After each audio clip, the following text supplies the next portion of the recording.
So this is a video of my car crashing into another truck, and the crash happened using Tesla Full Self-Driving during the free month. What you can see if you look closely is that the truck is partially in my lane, and the Full Self-Driving visualized it as being fully in its lane. You can see it slows me down, and then it just starts moving forward as if that truck is not in my lane at all.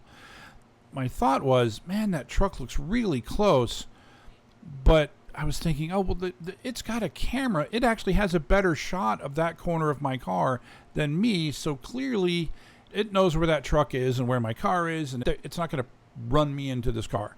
But that's not really the way it works, right? The multiple cameras are 2D cameras, and then the computer is trying to turn that 2D image into a 3D model, and that process put this truck in its own lane, not in my lane, and so FSD felt that it was safe to move my car forward. I slammed on my brakes as my instincts took over, and the funny thing is that at the time we actually weren't sure that we actually hit the car because I slammed on my brakes at the right time. The truck made no movement to suggest that it felt anything, so we didn't feel anything other than the brakes. It didn't feel anything, so we actually drove off. And it was once we went around the corner, and then I looked at my car and I saw crap. So now I'm going to play the original video with audio at the time. You can hear us talking about whether or not we actually got into an accident. And then at the end, after the original video, I want to show you a picture that I took when a similar incident happened. That section of this video will explain what I believe happened. It cut someone off to make sure we made our turn. Yeah. It was actually pretty cool. Did I just hit him? Yeah. I did not just hit him. I don't think I did. No. Okay, good.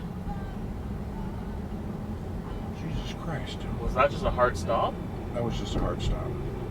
Here's the damage that was done to the car, period. You can see it's actually quite small, so I'm not trying to make a mountain out of a molehill here, but for the record, the estimate to fix this quite small dent was $2,500. We clearly ran into this vehicle and clearly did a bunch of damage to my car. Anyway, so now take a look at this picture. This is one since this happened, I've been driving around waiting for a similar incident to happen where I have a large vehicle that's in the lane to my right, but partially in my lane. And I've just been watching to see what FSD thinks in terms of where that vehicle is. You can clearly see that it thinks this truck is in its own lane, and you can clearly see that that truck is very much in my lane. This is exactly what happened during the incident that I filmed. I just didn't have footage of the visualization at the time. Anyway, so basically I still use FSD. I'm currently paying for FSD, but I treat it very differently. I don't trust it on those edge conditions. It does really well with a lot of things, but there's a handful of things that I think it does very poorly, and it's those vehicles that are partially in your lane. It also, a similar thing will happen when it I don't know, it just seems a little tight on the right, especially on the right. When I'm turning right and there's vehicles parked right at the corner, why do you have to turn so sharp? Right? Why can't you take a little bit wider turn to make sure you don't go anywhere near the vehicles on the corner? I'm no longer trusting it in those scenarios. If my gut is telling me that vehicle, that thing, that curb, that whatever it is, looks a little closer than I think it thinks it is, I then disengage autopilot and I send the feedback.